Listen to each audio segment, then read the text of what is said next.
Eu me chamo Daiane, tenho 43 anos. Eu construí praticamente a minha história profissional toda dentro da SUSEP. Trabalhei logo que me formei um pouco em escolas de educação infantil e logo surgiu a oportunidade do contrato emergencial. E como eu tinha feito o meu estágio curricular, eu sou formada pela Unisc, então em psicologia, e eu fiz o meu estágio curricular dentro do presídio e eu já de momento assim me apaixonei, me encantei pelo trabalho no sistema prisional. E quando eu tive a oportunidade em 2009, então, de fazer o contrato, né, a seleção do contrato emergencial, me candidatei, consegui a primeira colocação e aí fui, então, lotada no presídio de Santa Cruz, onde eu trabalhei até 2013. Nesse meio tempo eu fiz o concurso, não entrei na primeira turma, me frustrei muito, fiquei muito decepcionada, porque eu criei toda uma expectativa, né, tive que me afastar, fiquei um ano fora. E aí em 2014, então, fui chamada e aí fui lotada no presídio de Lajeado, onde eu trabalhei até o ano passado, no masculino. Quando então eu recebi o convite para trabalhar na gestão do presídio feminino. Eu assumi aqui então em maio do ano passado, foi um convite então da ex-diretora, da Rita, e também da delegada Samanta. A Rita estava já com bastante tempo aqui na casa e aí um dia eu vim atender e na saída ela me chamou e ela disse: Dai, eu preciso conversar contigo, eu tenho uma proposta para te fazer.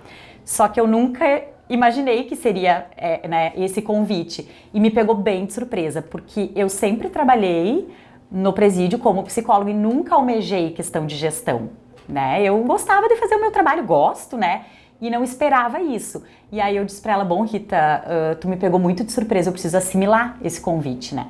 E aí eu pedi um tempo para pensar, e aí nesse meio tempo também tem toda a parte burocrática, né? Então demorou assim em torno de meio ano até se concretizar realmente, né? É motivador porque tu vê as coisas acontecer e tu fazer parte desse processo, isso é muito gratificante, né? E estar na gestão te motiva a sempre buscar mais, né? A fazer mais coisas. Lá em cima eu fazia, eu tinha os projetos, mas eu dependia muito de uma gestão também. E aqui eu faço parte dessa gestão. Então eu tenho como fazer as coisas acontecerem, né, de uma forma mais eficiente e positiva, né? Eu consegui trazer o termo de cooperação, que era uma coisa que quando eu cheguei aqui eu disse: elas precisam ter trabalho remunerado.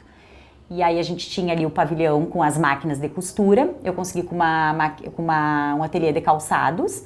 Então, o aditivo do termo de cooperação do masculino, a gente tem 10 vagas pactuadas, mas no momento nós temos 3 presas trabalhando. A gente tenta ocupar elas de todas as formas, né? Para que esse tempo ocioso não seja para pensamentos ruins, né? E para que elas também fiquem bem. Porque é muita ansiedade, elas têm muita abstinência também quando entram, porque tem muita questão da droga.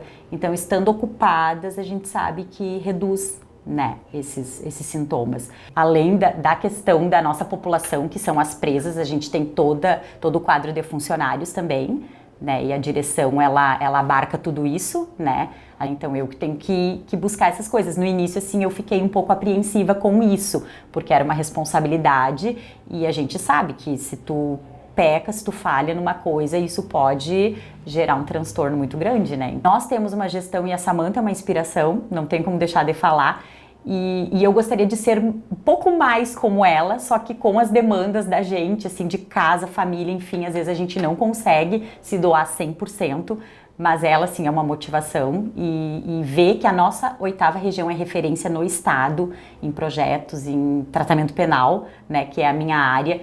E isso é uma motivação muito grande para mim. E o feminino, assim, é campo para muita coisa. Tem muita demanda aqui. E ver que eu consigo, mesmo não estando na minha função de psicóloga, fazer os projetos, as coisas acontecerem, isso é uma motivação muito, muito grande. Que é um local que acontece muitas coisas, às vezes as pessoas chegavam ali na porta: mas eu não tô sabendo.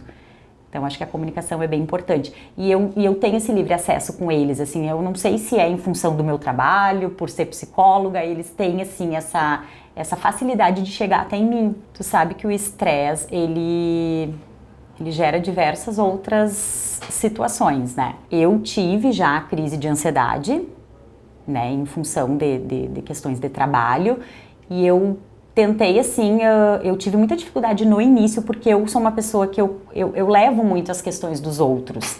E eu tive que trabalhar muito isso em mim. E a minha família foi muito parceira nisso também, porque eu combinei com eles, eu fiz um combinado de que quando eu trouxesse algumas questões relacionadas a trabalho, que eles me podassem. Como eu sempre trabalhei e morei em outra cidade, eu não tinha minha casa para ir nos horários de intervalo.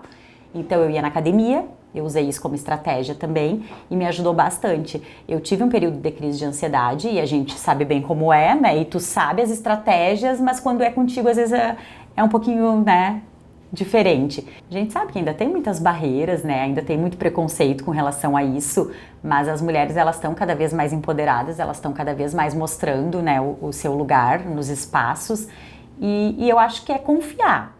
Porque eu também tinha, assim, alguns pensamentos, será que eu sou capaz? Será que eu vou conseguir? A gente tem isso, né?